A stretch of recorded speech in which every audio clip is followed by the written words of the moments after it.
दोस्तों, हमारे YouTube channel में आप सभी का हार्दिक स्वागत एवं अभिनंदन है। टॉपिक शुरू होने के पहले आप सभी एक साथ हमारे स्वर में तीव्र गति से बोलें, भारत माता की जय, जय हिंद। हमारा जो आज का टॉपिक है ये संविधान को लेकर के है। किसको लेकर के है? संविधान को। संविधान में अनुच्छेद 14 की चर्चा किया जाएगा। अनुच्छेद 14 क्या है इस संदर्भ में हम समझेंगे।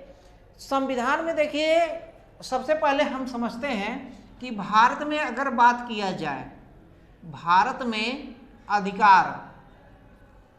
में अगर अधिकार की बात किया जाए तो भारत में मुख्य रूप से 4 प्रकार के अधिकार हैं। भारत में कितने प्रकार के अधिकार हैं? 4 प्रकार के अधिकार दिए गए हैं। एक अधिकार है मौलिक अधिकार। कौन सा है? मौलिक अधिकार। भारत में अगर अधिकार की बात कहा जाए तो भारत में 4 प्रकार के अधिकार का उल्लेख किया गया है। एक जिसमें है मौलिक अधिकार, दूसरा है संवैधानिक अधिकार। कौन सा अधिकार भैया? संवैधानिक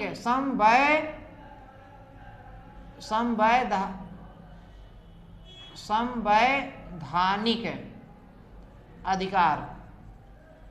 और तीसरे नंबर पे कौन सा है? सांविधिक अधिकार। सांविधिक लिख सकते हैं, इसी को विधिक भी लिखा जाता है। विधिक, इसी को कानूनी भी लिखा जाता है। अधिकार। तो भारत में कितने प्रकार की अधिकार का उल्लेख किया गया? 4 प्रकार के मौलिक अधिकार, संवैधानिक अधिकार, सांविधिक, और अगला है मानव अधिकार। मानव अधिकार क्या होता है?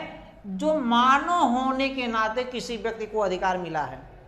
जैसे सपोज करिए, मानव अधिकार में कोई महिला या कोई पुरुष वृद्ध है या कोई बच्चा जमीन पे गिर गया है, एक्सीडेंट हो गया है या कुछ भी आकस्मिक घटना हो गया है, उसको अस्पताल तक ले जाने का, पहुंचाने का या सूचना देने का अस्पताल विभाग को, ये मानव होने के नाते हमारा परम कर्तव्य है, हमारा दायित्व है, हमारा उत्तरदायित्व भी है। हालांकि दायित्व और उत्तरदायित्व में काफ़ी ज़्यादा अंतर है, डिफरेंस है, जब हम इथिक्स में, नीति शास्त्र में पढ़ते हैं तब। तो मानव अधिकार, मानव होने के नाते जो मानव को अधिकार मिला है। मूल अधिकार क्या होता है? इसे मूल अधिकार कहिए या मौलिक अधिकार, चाहे मूल कहें या मौलिक कहें, फंडामेंटल राइट। जो अधिकार संविधान के भाग 3 में उल्लेख किया गया है, भाग 3 में जिस संविधान में के भाग 3 में जिस अधिकार का उल्लेख किया गया है उसे मौलिक अधिकार या मूल अधिकार, इट मीन्स फंडामेंटल राइट्स। इसका मतलब उसे फंडामेंटल राइट्स कहते हैं। और संवैधानिक अधिकार मतलब भाग 3 को छोड़कर, भाग 3 को छोड़कर जिस अधिकार का उल्लेख किया गया है वो संवैधानिक अधिकार है। यानी कि संविधान में कहीं भी अधिकार का यदि उल्लेख है लेकिन भाग 3 को छोड़कर, ऐसा अधिकार संवैधानिक अधिकार है। कहीं भी अधिकार का उल्लेख किया गया, भाग 3 को छोड़कर संविधान में कहीं भी अधिकार का उल्लेख किया गया तो संवैधानिक अधिकार। और यदि संविधान में कुछ इस प्रकार का है या नहीं है, उस पर संसद ने कानून बना दिया, संविधान में है या नहीं है, भाग 3 को लेकिन नहीं लेकर, भाग 3 को छोड़कर ही रहेगा। संसद ने उस पर क्या कर दिया? कानून बना दिया। चूंकि कानून बनाने का पावर सिर्फ और सिर्फ संसद को है। कानून बनाने की शक्ति किसको है? सिर्फ संसद को है, पार्लियामेंट को है, हमारे इंडिया के पार्लियामेंट को, संसद को है। संसद ने यदि कानून बना दिया है, संसद ने क्या कर दिया है? कानून बना दिया, विधि बना दिया है, तो वो सांविधिक या विधिक या कानूनी अधिकार में आएगा। जैसे पहले अनुच्छेद 31 में संपत्ति का अधिकार था, उसको अब हटा करके भाग 12 के अनुच्छेद 300A में रख दिया गया संपत्ति का अधिकार। संपत्ति का अधिकार अब इसमें आ गया है, संपत्ति का अधिकार, संपत्ति का अधिकार अब आ गया है कहाँ पर, सांविधिक अधिकार में। इसे रख दिया गया है आर्टिकल यानी कि अनुच्छेद 300A भाग 12 में पार्ट 12 में रख दिया गया है। तो बहुत से हैं, जैसे मातृत्व का अधिकार, बहुत से अधिकार ऐसे हैं जिस पर संसद ने कानून बना दिया है, राष्ट्रपति महोदय सिग्नेचर करेंगे तभी बनेगा, एक्ट बनेगा। तो ये हो गया। अब संवैधानिक अधिकार मतलब जो भाग 3 को छोड़कर पूरे संविधान में कहीं भी उल्लेख है वो क्या हो जाएगा, संवैधानिक अधिकार। और मौलिक अधिकार क्या होगा, जिसका उल्लेख केवल भाग 3 में है, ध्यान देना है ये। और मानव अधिकार हम बता चुके हैं, मानव होने के नाते जैसे किसी गरीब को, दीन दुखिया की सहायता करना, किसी को कहीं बताया नहीं अस्पताल पहुंचाना, मातृ सुरक्षा को लेकर के कोई या किसी गरीब की सहायता कर देना, तो मानव होने के नाते वो अधिकार है। तो भारत में 4 प्रकार के अधिकार, इसमें हम पढ़ेंगे मूल अधिकार। ये मूल अधिकार हमने जो लिया है, मूल अधिकार अमेरिका की संकल्पना से लिया, अमेरिका के संविधान से हमने इस संकल्पना को दोहराया है, कॉन्सेप्ट को लिया है अमेरिका के संविधान से। तो मूल अधिकार कहाँ से लिया गया, USA, United state of America. ये मूल अधिकार हमने कहाँ से संकल्पना उठाया है, ये उठाया है अमेरिका के संविधान से हमने ग्रहण किया है, वहाँ की स्थितियों को देखा है, वहाँ के संविधान को पढ़ा है। और ये पढ़ने के बाद में भी हमने देखा ये भारतीयों के लिए जो अनुकूल लगा उसको लिया, ऐसा नहीं सब ले लिया। जो भारतीयों के लिए अनुकूल, भारतीय मानव के लिए, भारतीय जन कल्याण के लिए, भारतीय देश हित के लिए, राष्ट्र हित के लिए जो अच्छा लगा वो हमने कॉन्सेप्ट उठाया है। इसमें आता कि नहीं भारत का संविधान जो है उधार का थैला है, नहीं, उधार का थैला कहना गलत है, क्योंकि हमने वहाँ से संकल्पना मात्र उठाया है, भारतीयों की जो अनुकूलता थी उस अनुकूलता के आधार पर रखा है। लेकिन फिर भी हम कहेंगे मूल अधिकार कहाँ से लिया गया कॉन्सेप्ट है, संकल्पना जो है लिया गया है, ये अमेरिका से लिया गया है, USA, United state of America. अब जो यहाँ पे भाग 3 में आता है मूल अधिकार, ये अमेरिका से जो लिया गया है, यहाँ तक हो गया, हटा दिया जाए। स्क्रीनशॉट जिनको लेना स्क्रीनशॉट लीजिए, आगे हटते हैं, ठीक है, हो गया, ओके। अब देखिए इसको हम हटा देते हैं। भारत के जो संविधान की बात हो रहा है, भारत के संविधान में भाग 3 की अगर बात किया जाए, भाग 3 में कुल आर्टिकल जो है, अनुच्छेद कितना आते हैं, 12 से 35 आते हैं। कितना अनुच्छेद आते हैं, 12 से 35। भाई भाग 1 में 1 से 4 तक अनुच्छेद संघ तथा उसका राज्य क्षेत्र का उल्लेख है। भाग 2 में नागरिकता, अनुच्छेद 5 से 11 तक। 11 के बाद में 12 से चलेगा 35 तक। 36 से लेकर 36 से लेकर 51 तक डीपीएसपी आएगा, यानी कि राज्य के नीति निर्देशक तत्व, directive principles of state policy, जो आयरलैंड से लिया गया है। तो अनुच्छेद 12 से 35 ये मूल अधिकार है।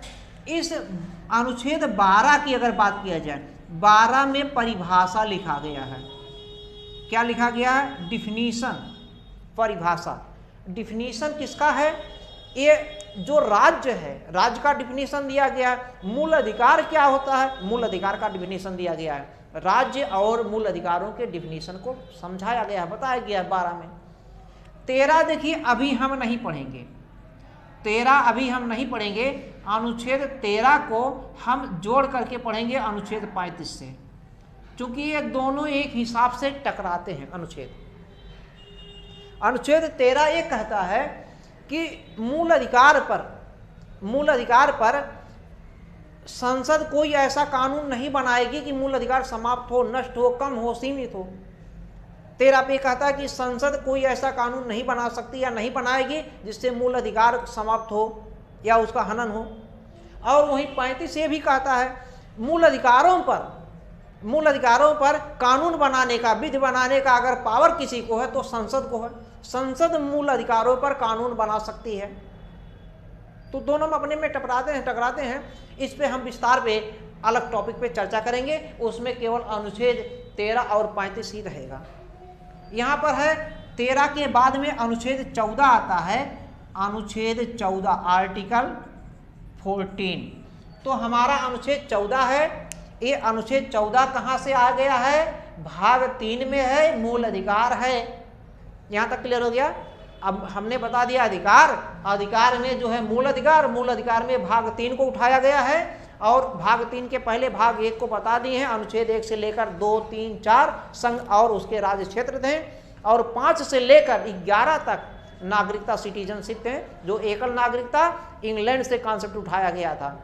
वो उस पर अलग से टॉपिक्स हैं जो नागरिकता पर है। यहाँ पे अनुच्छेद 14। अब अनुच्छेद 14 पर हम आते हैं भाई। यहाँ पे देखिए, सब लोग ध्यान से देखिएगा। अगर हमारा समझाने पर नहीं आएगा तो समझिए कि कोई नहीं समझा पाएगा। हम सरल भाषा में समझाता हूँ, एकदम सरल भाषा में, लेकिन लिखना है आपको यूपीएससी या यूपीपीएससी या अदर पीसीएस के मॉडल पर। समझ में आ रहा? समझिए आप सिंपल लैंग्वेज में, लेकिन लिखिए मिडिल लैंग्वेज में। बहुत हाई भी क्लिष्ट लिख देंगे समस्या आ जाएगा, बहुत सरल लिख देंगे तो भी ठीक नहीं रहेगा। इसलिए हमको मीडियम मार्ग लेकर के चलना है, लेकिन समझने के लिए आसान भाषा समझिए, लेकिन आपके पास शब्द होना चाहिए। बिना शब्द के कैसे लिखेंगे? समझ तो जाएंगे। देखिए अनुच्छेद 14 क्या है? अनुच्छेद 14 कहता है विधि के समक्ष समता। विधि के समक्ष समता, विधि के समक्ष समता एवं विधियों के समान, विधियों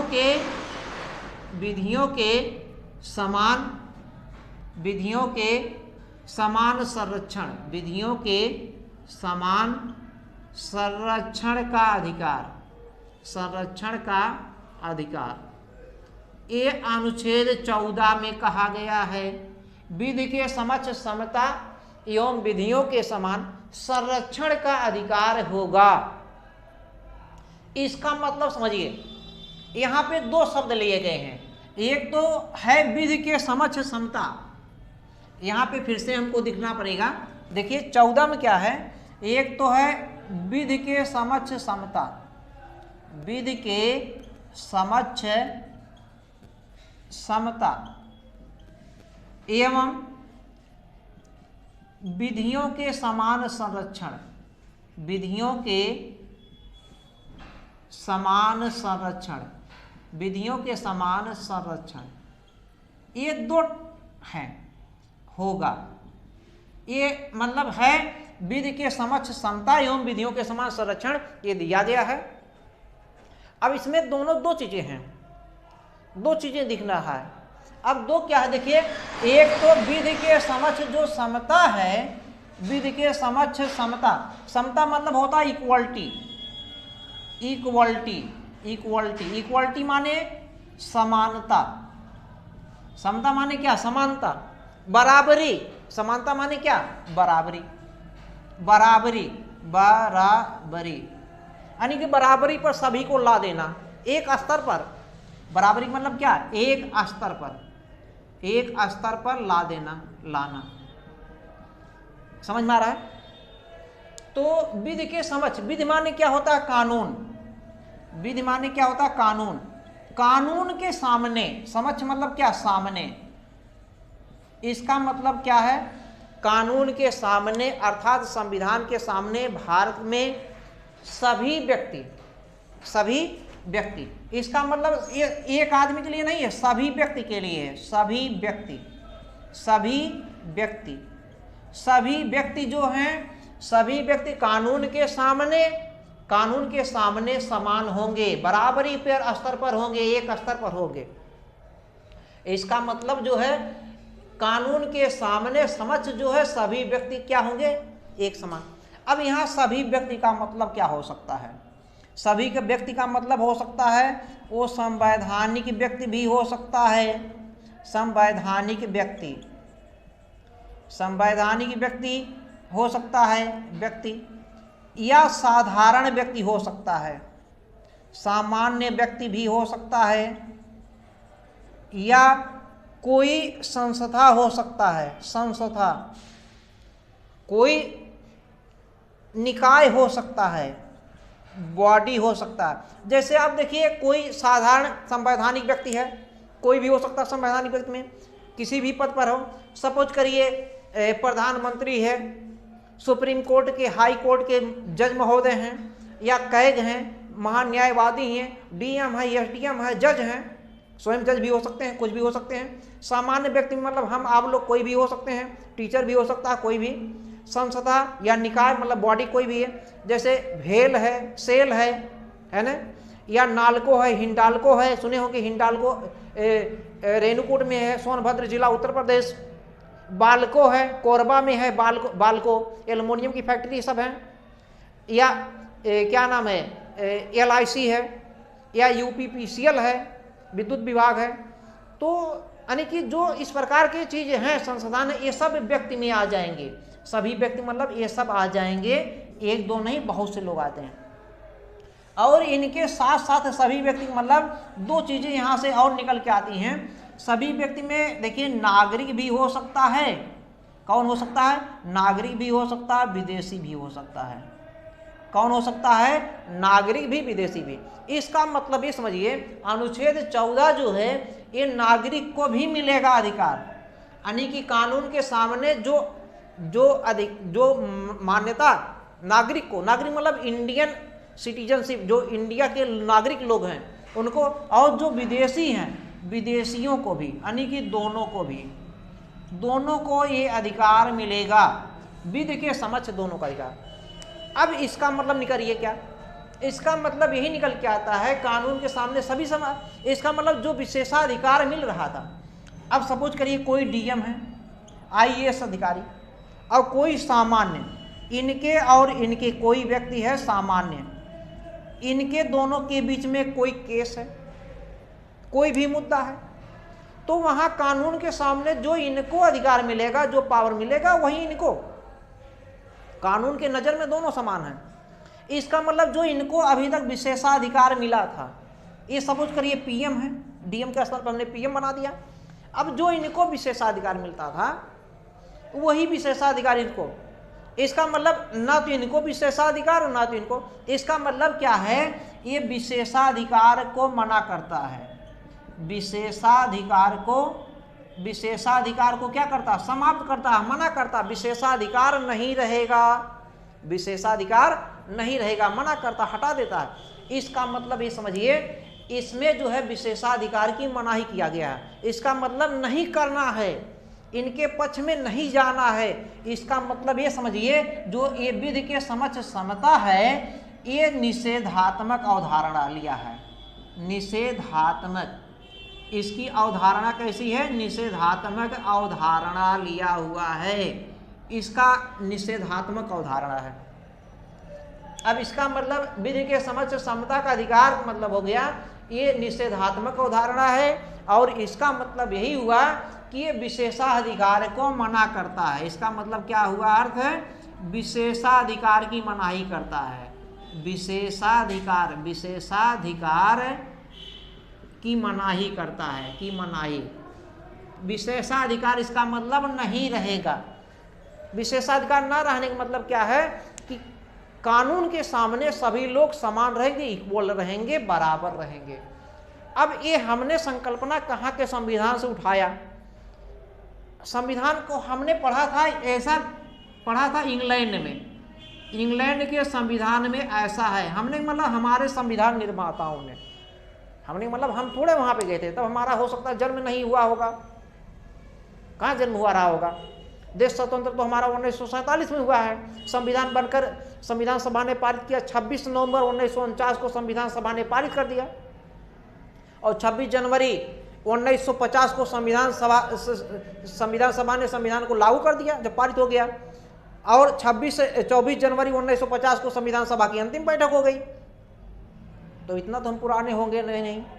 तो हमारे कहने का मतलब जो है, ये हमने मतलब हमारे संविधान निर्माताओं ने ये संकल्पना कहाँ से उठाया है? इंग्लैंड की संकल्पना से। लेकिन हमारे भारतीयों के अनुकूल था। हमारे भारतीयों में ये होना चाहिए कि चाहे वो विदेशी हो, चाहे भारतीय हो, चाहे वो अमीर हो, चाहे क्या हो, अमीर हो या गरीब हो, गरीब या डीएम हो या एसपी हो या सामान्य नागरिक हो या उच्च जाति का हो या नीच जाति का हो या उच्च धर्म का हो, उच्च धर्म का या नीच धर्म का। यहाँ पे उच्च धर्म नीच धर्म से कोई मतलब नहीं। कोई अपने को कितना सुपेरियर लगाए कि हम इतना सुपेरियर हैं, यहाँ पे हैं, यहाँ पे हैं, कोई बताए कि हम यहाँ पे हैं, इससे कोई मतलब नहीं। मतलब यही है, चाहे वो गरीब हो, चाहे अमीर हो, ऊंच हो, नीच हो, कोई मतलब नहीं। चाहे डीएम हो या एसडीएम, कानून के सामने, कानून के नज़र में सभी व्यक्ति समान हैं। इसका मतलब ये हमने कहाँ से, इंग्लैंड से जरूर पढ़ा था, संविधान में, इंग्लैंड में संविधान में है, लेकिन हमारे भारतीयों के अनुसार, हमारे भारतीय लोगों के लिए यही थे कि कानून के सामने सभी लड़ रहे हैं। इसलिए ये अगर कहा दिया गया कि भारत का संविधान जो है उधार का थैला, तो उधार का थैला नहीं है। हमने केवल अध्ययन मात्र किया है, अध्ययन मात्र किया है, बाकी हम भारतीयों के अनुकूल, जो भारतीयों को अच्छा लगा उसको ले लिया। अतः ये उधार का थैला कहना गलत है। ये आएगा आगे टॉपिक में, लेकिन अभी हम यहीं पर बता दे रहे हैं आगे। तो विधि के समक्ष समतक मतलब ये कहाँ से लिया गया, इंग्लैंड से संकल्पना है। इसका मतलब ये निषेधात्मक अवधारणा है और इसका मतलब विशेषाधिकार की मनाही करता है, अर्थात किसी के पक्ष में नहीं जाता है, ना तो अमीर को ना गरीब को। लेकिन इसमें ध्यान देने योग्य है, विशेषाधिकार को यहीं जब समझना पड़ेगा। ये जो पक्ष किया गया है ये सबल के पक्ष में है, निर्बल के पक्ष में दूसरा कुछ आ गया है। निर्बल के पक्ष में क्या ला दिया गया है, क्या नाम है, सकारात्मक विभेद ला दिया गया है। सकारात्मक विभेद मतलब कर और के बारे में बता करके दूसरे हिसाब से सिस्टम बना दिया गया है।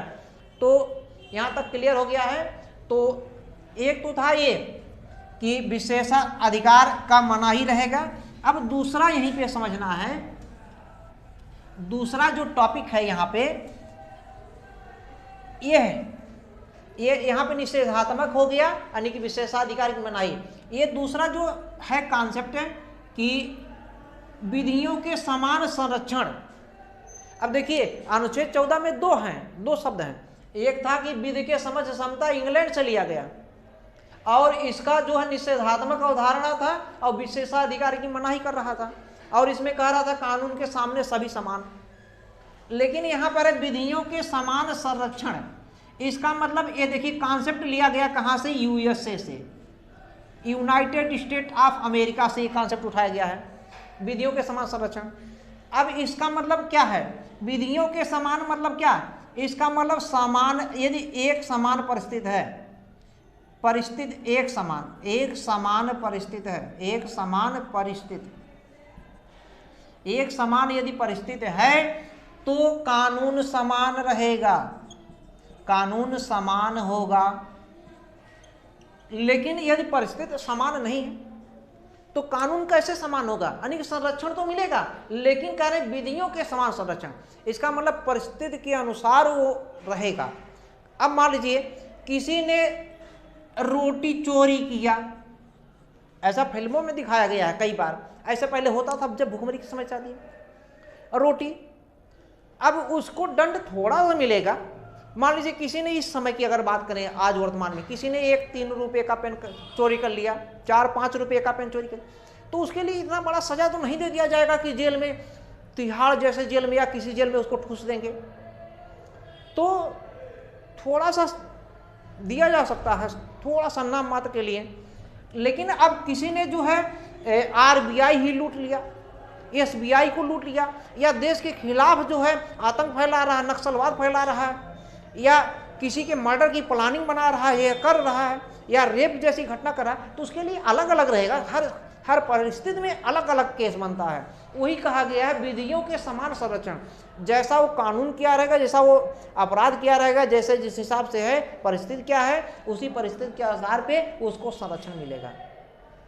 अब इसका मतलब समझिए, यहाँ पे तो ये था निषेधात्मक, लेकिन ये जो है निषेधात्मक नहीं है, ये सकारात्मक है, सकारात्मक है, सकारात्मक पक्ष में है।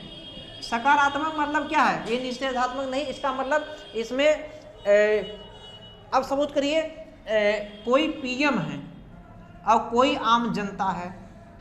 आम जनता, देखिए यहाँ पे कानून का था, कानून के सामने सभी, लेकिन अब यहाँ संरक्षण देने की बात है ना।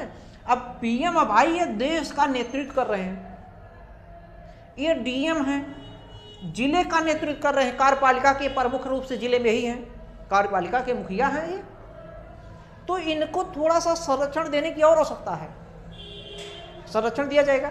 और साथ में क्या बताने की इसमें जैसे किसी ने थोड़ा सा अपराध किया, किसी ने ज़्यादा अपराध कर दिया, तो सबके लिए अलग अलग स्थितियां बनती है। तो एक ऐसी अवधारणा है, सकारात्मक अवधारणा है। और इसके साथ साथ इसका मतलब क्या है, ये आनुपातिक समानांतर पर, इसका मतलब क्या है, ये आनुपातिक है। इसको यूं भी लिखा जा सकता है, आनुपातिक है, क्या लिख सकते हैं, आनुपातिक समानता पर आधारित है, आनुपातिक समानता पर आधारित है। तो ये अनुच्छेद 14 में ये तो था, इसके आगे और भी है, अभी हम आगे लेके चलते हैं। धन्यवाद। तो आप लोग क्या समझ रहे थे कि हमने वीडियो बंद कर दिया, अनुच्छेद 14 बता दिया? नहीं, अनुच्छेद 14 अभी बाकी है। हमने इसलिए धन्यवाद दे दिया कि आप लोगों ने हमारा इतना वीडियो देखा, इसलिए हमने धन्यवाद दिया। अब यहीं पे हम आपको बताना चाहते हैं, आधा वीडियो रोक करके, यदि आप हमारे चैनल पर नए हैं तो हमारे चैनल को सब्सक्राइब कर लीजिए और लाइक कर दीजिए यदि अच्छा लगा हो तो।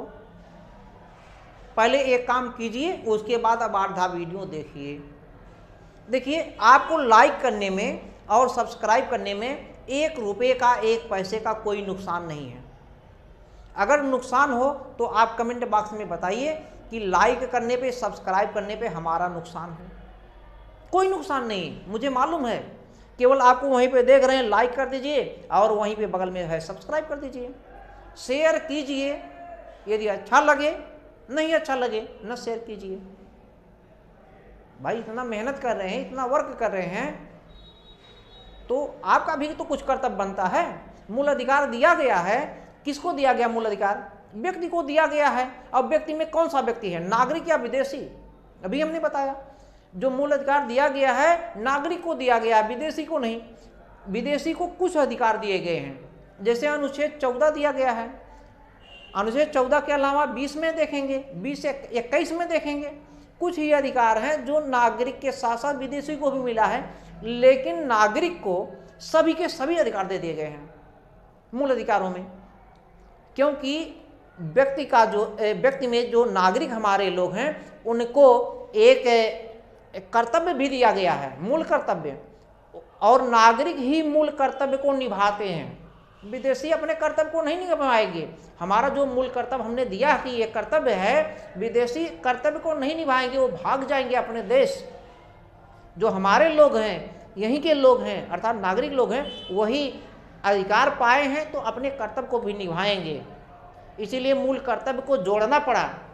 बैलसामा संविधान संशोधन 1976 के द्वारा स्वर्ण सिंह समिति की सिफारिश पर मूल कर्तव्य को इसीलिए जोड़ना पड़ा। प्रारंभ में उन्होंने 8 मूल कर्तव्यों का वर्णन किया था, जोड़ा कितना गया है बाद में 10, और 2002 में 66वां संविधान संशोधन अधिनियम के द्वारा एक और जोड़ा गया और मूल कर्तव्य हमारे हो जाते हैं कितने, 11 इस समय।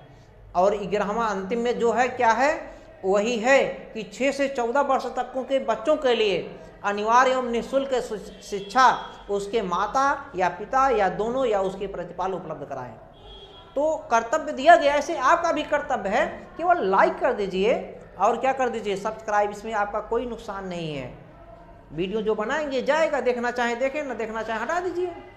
नहीं हटाएंगे तो भी अपना हट जाएगा, कोई दिक्कत नहीं। इतना समझिए, पढ़ रहे हैं, तैयारी कर रहे हैं, कॉन्सेप्ट के साथ हम बता रहे हैं। और एक चीज़ यही ध्यान दीजिए, जो पढ़ रहे हैं यूपीएससी पीसीएस, उन्हीं के लिए नहीं ये वीडियो बनाए हैं।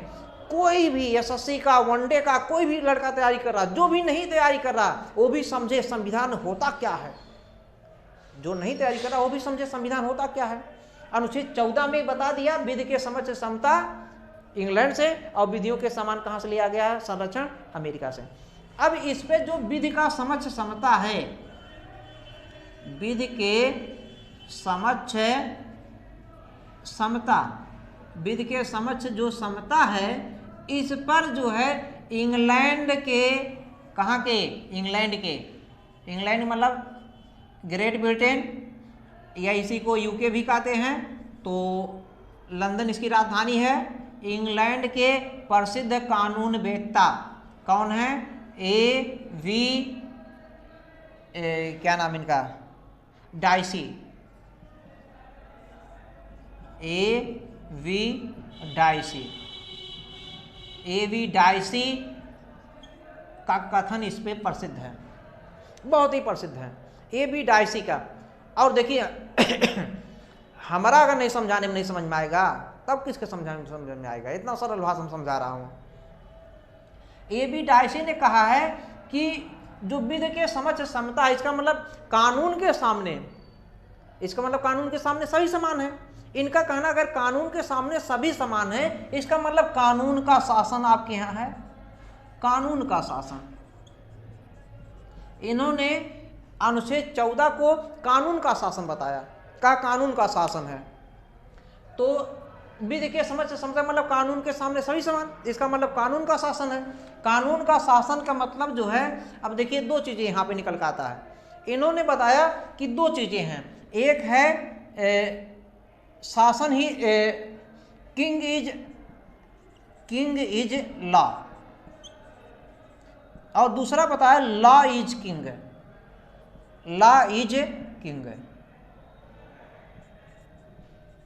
इसका मतलब ला माने कानून, कानून ही राजा है, कानून ही राजा है। और किंग मतलब किंग क्या है? राजा। किंग ही कानून है, इसका मतलब ये राजतंत्र व्यवस्था में रहेगा, राजतंत्र व्यवस्था। जहां राजतंत्र व्यवस्था है, जैसे इंग्लैंड में भी पहले राजतंत्र था, हालांकि आज भी राजतंत्र है, लेकिन लोकतंत्रात्मक राजतंत्र है। और भारत में लोकतंत्रात्मक गणतंत्र है, चाहे गणतंत्र कहिए चाहे गणराज्य कहिए।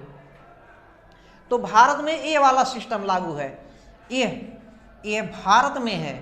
कहां पर है? भारत में। Law is king, law is king मतलब क्या? यही कानून का शासन भारत में है। कहां पर है? भारत में। तो इन्होंने दो चीज बताया, तो इन्होंने कहा कि भारत में लॉ इज किंग है, यानी कि कानून सर्वोपरि है, सर्वोच्च है। तो भारत में है, इसका मतलब लोकतंत्र, लोकतंत्र। भारत में देखिए लोकतंत्र, यहाँ भी लोकतंत्र है, इंग्लैंड में भी लोकतंत्र है, लेकिन इंग्लैंड में लोकतंत्रात्मक राजतंत्र है और भारत में लोकतंत्रात्मक गणराज्य है। गणराज्य कहिए या गणतंत्र कहिए, बातें की है, क्लियर हो रहा? बाकी आगे हम बताएंगे गणराज्य क्या है और गणतंत्र क्या नाम, राजतंत्र क्या है, गणराज्य क्या है। यहाँ पे भी चुनाव होता है। लोकतंत्र मतलब समझिए, भारत की जब प्रस्तावना पढ़ेंगे, प्रीएम्बल, उद्देश्य क्या, वहाँ पे लिखा गया है, हम भारत के लोग भारत को एक संपूर्ण प्रभुत्व, समाजवादी, पंथ निरपेक्ष, लोकतंत्रात्मक गणराज्य। भाई पूरा हम डायरेक्ट नहीं पढ़ रहे हैं कि उसी हिसाब से लिखा है, हम भारत के लोग भारत को एक संपूर्ण प्रभुत्व संपन्न लोकतंत्रात्मक गणराज्य बनाने के लिए बताया गया, लोकतंत्रात्मक गणराज्य। और यहाँ पे है क्या? लोकतंत्रात्मक राजतंत्र। यहाँ पर भी प्रधानमंत्री का चुनाव इंग्लैंड में भी होता है, यहाँ पर भी प्रधानमंत्री का चुनाव होता है, लेकिन यहाँ पे जो राष्ट्राध्यक्ष है उसका चुनाव होता है, अर्थात राष्ट्रपति का भारत में। और यहाँ पे जो राष्ट्राध्यक्ष है जिसके नाम देश का शासन चलता है उसका चुनाव नहीं होता, वो वंशानुगत होता है, इसीलिए वो राजतंत्र में आता है। प्रधानमंत्री का चुनाव होने के नाते लोकतंत्र, राष्ट्रपति का सम्राट का चुनाव ना होने के कारण वंशानुगत होने के नाते राजतंत्र। लोकतंत्रात्मक राजतंत्र इंग्लैंड, लोकतंत्रात्मक राजतंत्र इंग्लैंड। और भारत क्या है? लोकतंत्रात्मक गणराज्य, क्योंकि प्रधानमंत्री का भी चुनाव और राष्ट्रपति का, बस राष्ट्रपति का चुनाव इनडायरेक्ट में किया जाता है, अप्रत्यक्ष। तो हमारे यहाँ जो है डायसी ने कहा कि ये जो है कानून का शासन यहाँ पर है। कानून का शासन मतलब क्या है? Law is king, law is king को बताया है। यहाँ तक क्लियर हो गया? तो और इसके साथ में देखिए हमारे यहाँ कुछ इसमें कुछ अपवाद भी स्वरूप मिलेंगे।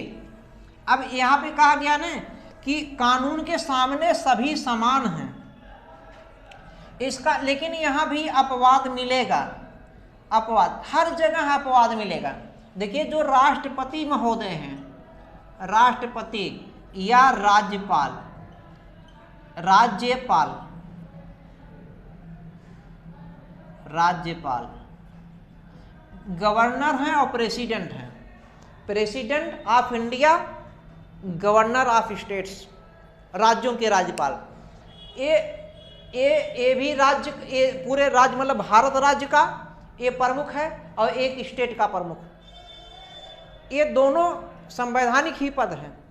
इनको कुछ पावर दिया गया है कि अगर ये कार्यकाल के दौरान, कार्यकाल के दौरान इन पर न मुकदमा चलाया जाएगा, न गिरफ्तार किया जाएगा, इन पे कोई कार्यवाही दीवानी फौजदारी का मुकदमा भी नहीं रहेगा, तो कई इनको छूट मिला है।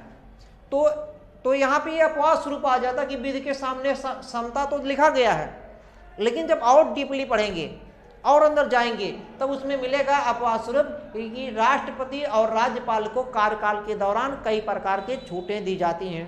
ऐसा आप संविधान में भी कुछ देख सकते हैं, जो भारत का संविधान ओरिजिनल है, और दूसरा चीज लक्ष्मीकांत में भी देख सकते हैं, अदर भी किताबों में पढ़ सकते हैं। ऐसा लिखा गया है। कोई भी टीचर देखिए पढ़ाएगा, बिना पढ़ के पढ़ाएगा नहीं, हर जगह से मिलेगा, कहीं ना कहीं से मैटर ही लाएंगे। तो दो अपवाद है इसमें, एक तो राष्ट्रपति राज्यपाल जो है कार्यकाल के दौरान जो है इसमें नहीं कर सकते हैं। और इसमें देखिए क्या है, क्या नाम इनका है, राष्ट्रपति जो है राज्यपाल में इन पर मुकदमा नहीं चलाया जाएगा और पद अवधि के दौरान गिरफ्तारी नहीं किया जाएगा और इनके खिलाफ जो है कोई भी न्यायालय में दंड नहीं दिया जाएगा और ये जवाबदेह नहीं होगी, अपने कार्यों के प्रति जवाबदेह नहीं होगी। और साथ में क्या है, जैसे जो राजदूत है, राजदूत है या मान लीजिए विशेषायुक्त है, विशेषायुक्त यानी कि विशेष आयुक्त या जो कूटनीतिक लोग हैं, कूटनीतिज्ञ यानी कि जो विदेशी में कूटनीतिज्ञ, जो बाहर से लोग आते हैं, रक्षा मंत्री, विदेश मंत्री, ये जो भी कूटनीतिक लोग आते हैं, तो इन लोगों को पे भी जो है और लोगों की तुलना में कुछ संरक्षण रहेगा, कुछ विशेष पावर इनको रिहा रहेगा, कुछ छूट रहेगा। इनको गिरफ्तारी नहीं किया जा सकता है, इनके खिलाफ जो किसी न्यायालय में जा कर के कोई विशेष प्रकार का मतलब क्या कहते हैं उसको, कोई अपील नहीं किया जा सकता है गिरफ्तारी के संदर्भ में। और इनके लिए और क्या किया जा सकता है, देखिए इसके साथ में जो है संयुक्त राष्ट्र संघ और इसकी एजेंसियों को भी कूटनीतिक से मुक्त किया जाएगा, इन पे फौजदारी मुकदमा नहीं चलाया जाएगा। और यही इतना नहीं कि, और यही है कि संसद तथा उसकी समिति में जो है कोई बात अगर कहा जा रहा है उसमें न्यायालय में नहीं कहा जाएगा। जैसे अगर संसद में कह रहे हैं कि संसद या राज्य विधानमंडल में कोई इस प्रकार का कार्य हो रहा है तो उसके भी खिलाफ नहीं जा सकते हैं। तो ये थोड़ा सा अपवाद शुरू मिलेगा, मुख्य रूप से राष्ट्रपति, उपराष्ट्रपति जो है और जो ये सब हैं कूटनीतिक लोग हैं, राजदूत, विशेषायुक्त, ये लोग भी हैं। और साथ में जो संसद या विधानमंडल, संसद कहें या विधानमंडल में कोई इस प्रकार का संसद या विधानमंडल द्वारा कानून बनाया जा रहा है तो कानून बनाने के संदर्भ में इस प्रकार का है, तो इनको कुछ अपवाद स्वरूप में रख दिया गया है, ये ध्यान देने योग्य है। तो हालांकि हम वीडियो थोड़ा आज बहुत फास्ट बता दिए, इसके लिए हम क्षमा प्रार्थी हैं। तो हमको बताना क्या चाहिए, धीरे धीरे बताना चाहिए था, तो थोड़ा हम फास्ट इसलिए बता देते हैं ताकि आप लोग समझ जाएं और समय भी बर्बाद न लगे। थोड़ा सा हम इसलिए रिपीट करते हैं, कई बार एक ही बार वीडियो देखने का हो सकता है, बार बार नहीं, 2 बार देख लेंगे तो पक्का याद रहेगा। अब इसमें देखिए कुछ लिखना क्या है और क्या नहीं लिखना, ये समझ गए होंगे आप सब। ये अनुच्छेद 14 क्या है, कहाँ कहाँ से आया, कैसे क्या इसके अपवाद हैं, क्या स्वरूप हैं। धन्यवाद। अगर वीडियो फिर समझ में आ गया हो तो अपील कर रहे हैं कि आप लाइक और शेयर कर दीजिए, सब्सक्राइब भी कर लीजिए, नए हैं तो। धन्यवाद।